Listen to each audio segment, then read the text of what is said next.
Hello दोस्तों। कैसे हैं आप? आशा करती हूँ अच्छे ही होंगे। तो शुरू करते हैं आज की कहानी। शादी की पहली रात अर्जुन गहरी नींद में सोया हुआ था, पर राधिका की नींद उड़ी हुई थी। उसे का मन थोड़ा बेचैन था। वह पानी पीने के लिए रसोई में गई तो घर में पूरा सन्नाटा था, सिवाय एक कमरे के।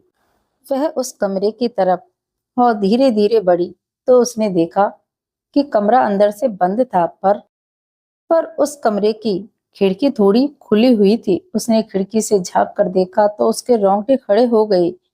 उसने देखा उस कमरे में तो उसकी जेठानी और ससुर जी गांव की हरी भरी वादियों में ढोल नगाड़ों की गूंज के बीच एक नई नवेली दुल्हन राधिका अपनी ससुराल की दहली पर कदम रखती है। राधिका एक बहुत ही सुंदर और समझदार लड़की थी, जिसके चेहरे पर शादी की रौनक और मन में नई जिंदगी के सपने सजे थे। ससुराल में उसका स्वागत बड़े ही जोर शोर से होता है। सास ससुर, पति अर्जुन और जेठानी मालती सब उसे प्यार से गले लगाते हैं। मालती घर की बड़ी बहू, खूबसूरत और बोल्ड है, लेकिन उसकी आंखों में एक अजीब सी चमक राधिका को खटकती है। फिर भी राधिका इसे नई जगह घबराहट समझकर टाल देती है।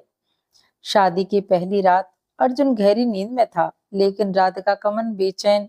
नींद न आने पर वह पानी लेने रसोई की ओर गई तो उसने देखा घर में पूरा सन्नाटा था, सिवाय एक कमरे के। एक कमरे में से हल्की सी रोशनी आ रही थी। वह कमरे की तरफ बढ़ी तो देखा अंदर से दरवाजा बंद था। खिड़की थोड़ी खुली हुई थी। उसने खिड़की से झांक कर देखा तो उसके रोंगटे खड़े हो गए, क्योंकि अंदर तो मालती और ससुर जी यानी राधिका के ससुर और उसकी जेठानी एक दूसरे के इतने करीब खड़े थे कि राधिका की सांसें थम जाती हैं। मालती की हंसी में एक अजीब सा नशा, ससुर की आवाज में गर्मजोशी, और उनके बीच का माहौल जैसे कोई गहरी खिचड़ी पक रही हो। मालती ने ससुर के कंधे पर हाथ रखकर कुछ फुसफुसाया और ससुर ने मुस्कुराते हुए उसकी ओर देखा। राधिका का दिल जोर जोर से धड़कने लगा। यह क्या माजरा है? वह डर और शक के मारे कांप उठी। चुपके से अपने कमरे में लौटकर वह रात भर करवटें बदलती रही। अगली सुबह नाश्ते की मेज पर मालती की चहक और ससुर की बेफिक्री देखकर राधिका और भी उलझन में पड़ गई। क्या मैंने कुछ गलत देखा? वह सोच में डूब गई, लेकिन मालती की नजरें जो बार बार राधिका को टटोल रही थी, उसे शक के गहरे में समुद्र में डुबो रही थी। दिन बीतते गए और राधिका राधिका ने गौर किया कि मालती और ससुर के बीच कुछ गड़बड़ है। कहीं देर रात रसोई में उनकी गुप्त बातें, कभी ससुर का मालती के लिए खास मिठाई मंगवाना, कभी मालती का ससुर के कमरे में देर तक रुकना। राधिका का शक अब यकीन में बदल चुका था। क्या ये दोनों? उसका मन डर और शर्मिंदगी से भर गया। एक दिन राधिका ने हिम्मत जुटाकर मालती से बात करने का फैसला किया। वह मालती के कमरे में गई। मालती अकेली थी और उसकी मुस्कान में वही सिर्फ परिचित चमक। राधिका ने हकलाते हुए पूछा, जेठानी जी, मैंने उस रात कुछ देखा। आप और ससुर जी, यह सब क्या था? मालती ने राधिका को एक पल गौर से देखा, फिर जोर से हंस पड़ी। उसकी हंसी में एक चालाकी थी। अरे छोटी, तूने क्या सोच लिया? मेरे और ससुर जी के बीच कुछ खिचड़ी पक रही है। उसने राधिका के कंधे पर हाथ रखा और बोली, तू अभी नई नई है, ससुर के रंग ढंग समझने में वक्त लगेगा। हम बस घर के पुराने बिजनेस की बात कर रहे थे। सास को भी नहीं बताते, क्योंकि छोटी छोटी बातों पर बवाल करती है। मालती की बातों में इतनी सफाई थी कि राधिका की आंखें शर्म से झुक गई। शायद मैंने ही गलत समझा, उसने खुद को तसल्ली दी, लेकिन मन के किसी कोने में एक सवाल अब भी खौंच रहा था। कुछ दिन बाद राधिका को मालती का एक पुरानी डायरी मिली। उस डायरी में कुछ गहरे राज छुपे हुए थे, जिसे पढ़कर मालती चौंक गई और उसने सोचा, क्या क्या ऐसा भी हो सकता है? फिर तो वह हर बार मालती और ससुर जी पर अब नजर रखने लगी। राधिका ने फैसला किया कि वह इस राज को और खोलेगी, लेकिन चुपके से।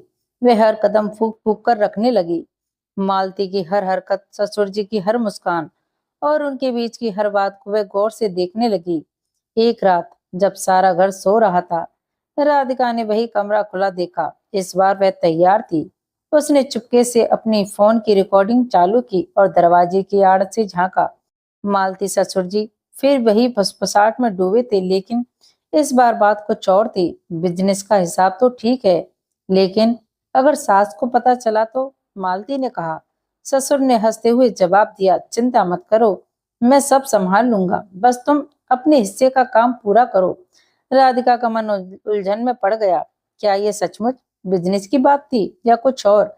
रिकॉर्डिंग में कुछ साफ नहीं था, लेकिन उसका शक और गहरा गया। वह अब दिन और रात ससुर जी और मालती को पीछा करने लगी थी। उसे उसे मौका चाहिए था कि कब उन दोनों को मैं रंगे हाथों पकड़ूं, ताकि घर के सब सदस्यों का उन दोनों का राज बता सकूं। पर एक दिन रात को उसे यह मौका मिल भी गया। उसने देखा कि कमरे की लाइट आज भी जली हुई है और उस कमरे से कुछ हंसने की आवाजें आ रही हैं। अब उसने ठान लिया था, ये राज वह घर के सारे सदस्यों को बताकर रहेगी। वह दौड़ी दौड़ी अपने सास के कमरे में गई और चुपचाप अपनी सास को जगाया और बिना आवाज आने के इशारा किया। वह जब अपनी सास को उस कमरे के पास ले गई, तो सास ने जब कमरे से अजीब सी आवाजें सुनी तो उसके होश उड़ गए। उसने जब खिड़की से झांक कर देखा, तो उसने देखा मालती बहू और उसका पति एक दूसरे के इतने करीब, उसके तो जैसे पैरों तले जमीन खिसक गई और वो अपने आप को ना संभाल सकी। फिर उसकी छोटी बहू उसे उसके कमरे में ले गई और अपनी सास को तसल्ली देने लगी। फिर उसकी सास कहने लगी कि बस बहुत हो गया, अब मैं और सहन नहीं करूंगी। मैंने आज तक इनके खिलाफ कुछ नहीं कहा, पर ये शुरू से ऐसे ही हैं। इन्होंने मुझे हमेशा धोखा ही दिया है और मैं चुपचाप सहन करती रही, पर अब और नहीं। अब वह सुबह का इंतजार करने लगी। जैसे ही सुबह हुई, सबको हॉल में बुलाया गया। राधिका ने रिकॉर्डिंग चलाई और जब सबने वह रिकॉर्डिंग देखी तो सबके होश उड़ गए और अर्जुन भी सदमे में चला गया। सास बोली, बस बहुत हो गया मालती, तूने बहुत कर लिया, अब इस घर से निकल जा।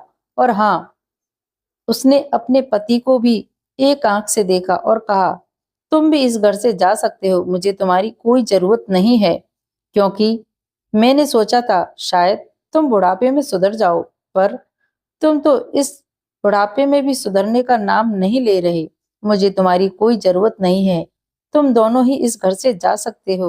दोनों के घर से जाने के बाद घर में शांति लौट आई और अब राधिका माँ बनने वाली थी और घर में एक नई खुशी का आगमन हो चुका था। तो दोस्तों, आपको हमारी ये कहानी कैसी लगी? कमेंट्स करके जरूर बताएं और हाँ, अच्छी लगी हो तो वीडियो को शेयर करें और चैनल को सब्सक्राइब करना ना भूलें। धन्यवाद।